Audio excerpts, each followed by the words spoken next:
வீரா skill அகாடமிக்கு உங்களை அன்புடன் வரவேற்கிறோம். உற்பத்தி திறன் குறையும் போது அறிக்கைகளை மட்டும் நம்பாதீர்கள். உண்மையான நிலையை அறிய வேலை நடைபெறும் இடத்திற்கே செல்ல வேண்டும்.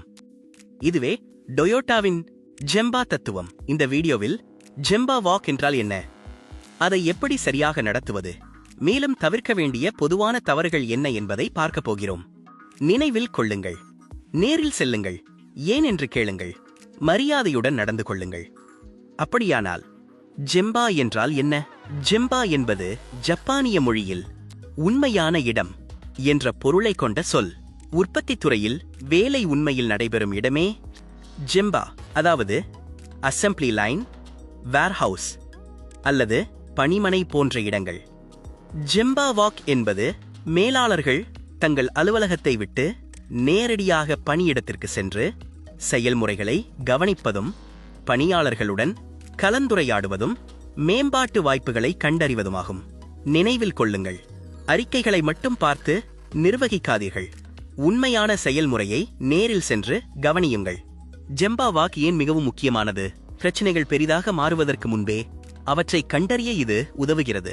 பணியாளர்களுடன் நேரடியாக பேசுவதன் மூலம் நம்பிக்கையை உருவாக்க முடியும். மேலும் உண்மையான பணிச்சூழலை தெளிவாக புரிந்து கொள்ளலாம்.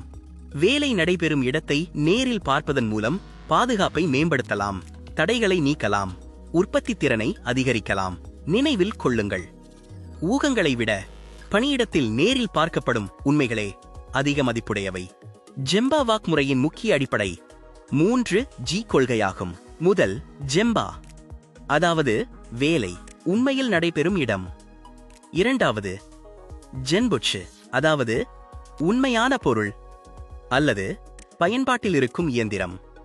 மூன்றாவது ஜென்ஜிட்சு, அதாவது சரிபார்க்கப்பட்ட உண்மையான தகவல்கள். இந்த மூன்றையும் அடிப்படையாக கொண்டு முடிவுகளை எடுக்க வேண்டும். உதாரணமாக, சோலார் மாட்யூல் உற்பத்தியில் ஒரு சோதனை நடைபெறும்போது நேரடியாக உற்பத்தி வரிசைக்கு சென்று குறைபாடுகளை பாருங்கள். பின்னர் இயந்திரங்களையும் தயாரிப்புகளையும் ஆய்வு செய்யுங்கள். அதன் பிறகு ஆபரேட்டர்களுடன் நேரடியாக பேசுங்கள். அப்போதுதான் உண்மையான காரணங்களின் அடிப்படையில் சரியான முடிவுகளை எடுக்க முடியும். ஜெம்பா வாக் நடத்துவதற்கு ஒரு தெளிவான செயல்முறை உள்ளது.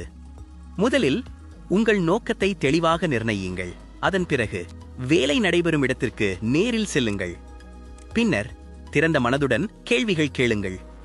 உதாரணமாக, நீங்கள் சந்திக்கும் சவால்கள் என்ன, எந்த இடத்தில் சிரமம் உள்ளது என்று கேளுங்கள். பணியாளர்கள் பேசும்போது இடையூறு செய்யாமல் கவனமாக கேளுங்கள். உங்கள் பார்வைகளையும் குறிப்புகளையும் பதிவு செய்யுங்கள். அதன் பிறகு சேகரிக்கப்பட்ட தகவல்களின் அடிப்படையில் மேம்பாட்டு நடவடிக்கைகளை செயல்படுத்துங்கள். இறுதியாக, செய்த மாற்றங்கள் உண்மையில் பலனளித்ததா என்பதை மீண்டும் சென்று சரிபாருங்கள். நினைவில் கொள்ளுங்கள், நேரில் பாருங்கள், கவனமாக கேளுங்கள், தரவுகளின் அடிப்படையில் செயல்படுங்கள். பிறகு முடிவுகளை உறுதிப்படுத்துங்கள். ஜெம்பா வாக் செய்யும் போது எவற்றில் கவனம் செலுத்த வேண்டும்? முதலில் பாதுகாப்பை கவனியுங்கள். பாதுகாப்பு உபகரணங்கள் சரியாக பயன்படுத்தப்படுகிறதா என்பதை பாருங்கள். அடுத்து தரத்தை ஆய்வு செய்யுங்கள். குறைபாடுகளின் எண்ணிக்கை என்ன, அவை ஏன் ஏற்படுகின்றன என்பதை கவனியுங்கள். பிறகு உற்பத்தி திறனை மதிப்பிடுங்கள். இயந்திரங்கள் முழு திறனுடன் செயல்படுகிறதா என்பதை பாருங்கள். பணியாளர்களுடன் பேசுங்கள். குழு ஒத்துழைப்பு எப்படி உள்ளது என்பதை புரிந்து கொள்ளுங்கள். செயல்முறையை முழுமையாக கவனியுங்கள். ஒவ்வொரு படியும் சரியாக பின்பற்றப்படுகிறதா என்பதை உறுதி செய்யுங்கள். இறுதியாக, இயந்திரங்கள் மற்றும் கருவிகளின் நிலையை ஆய்வு செய்யுங்கள்.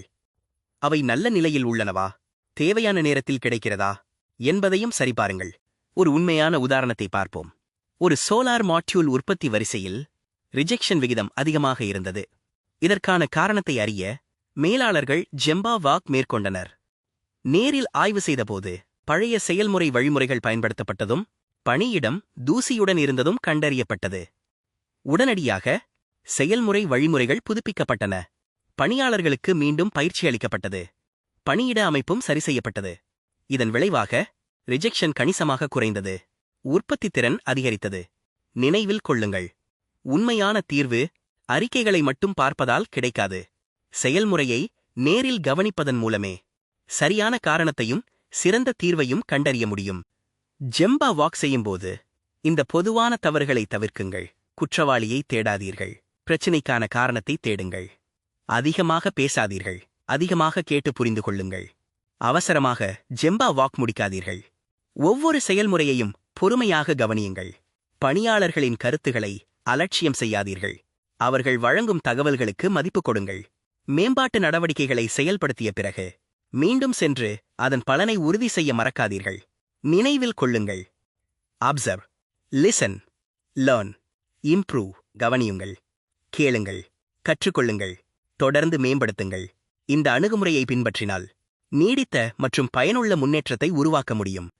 சுருக்கமாகச் சொன்னால், ஜெம்பா வாக் முறையின் முக்கிய கொள்கைகளை நினைவில் கொள்ளுங்கள். ஜெம்பா என்பது வேலை உண்மையில் நடைபெறும் இடம். பணியிடத்தில் நடக்கும் உண்மையான செயல்முறைகளில் கவனம் செலுத்துங்கள். ஊகித்து முடிவு எடுக்காதீர்கள். கேள்விகள் கேட்டு உண்மையை புரிந்து கொள்ளுங்கள். மக்களை குறை கூறாதீர்கள். செயல்முறையில் உள்ள பிரச்சினைகளை கண்டறிந்து சரி செய்யுங்கள். வெற்றிக்கான 7 படிகளை பின்பற்றுங்கள். பணியிடத்திற்கு செல்லுங்கள். கவனியுங்கள். கேள்விகள் கேளுங்கள். தகவல்களை பதிவு செய்யுங்கள். மேம்பாட்டு நடவடிக்கைகளை செயல்படுத்துங்கள். முடிவுகளை சரிபாருங்கள். சிறந்த செயல்முறையை நிலையான நடைமுறையாக மாற்றுங்கள். நினைவில் கொள்ளுங்கள். நேரில் பாருங்கள். உண்மையை புரிந்து கொள்ளுங்கள். செயல்முறையை மேம்படுத்துங்கள். அதுவே தொடர்ச்சியான முன்னேற்றத்திற்கான சிறந்த வழி. இந்த வீடியோவை பார்த்ததற்கு நன்றி. உங்கள் கருத்துப்படி ஜெம்பா வாக் செய்யும்போது மிக முக்கியமான முன்னுரிமை எது? உங்கள் பதிலை கீழே உள்ள கருத்து பகுதியில் பகிருங்கள். இந்த வீடியோ பயனுள்ளதாக இருந்தால் லைக் செய்யுங்கள். கருத்து பதிவு செய்யுங்கள். சப்ஸ்கிரைப் செய்ய மறக்காதீர்கள். லீன் மேனுஃபேக்சரிங், கைசன் மற்றும் தொழில்முறை மேம்பாடு தொடர்பான மேலும் பல பயனுள்ள வீடியோக்களுக்கு வீரா ஸ்கில் அகாடமியுடன் தொடர்ந்து இணைந்திருங்கள். இறுதியாக ஒரு விஷயத்தை எப்போதும் நினைவில் கொள்ளுங்கள். உண்மையான பதில்கள் மீட்டிங் அறையில் கிடைக்காது. அவை வேலை நடைபெறும் இடத்தில்தான் கிடைக்கும். நன்றி. மீண்டும் அடுத்த வீடியோவில் சந்திப்போம்.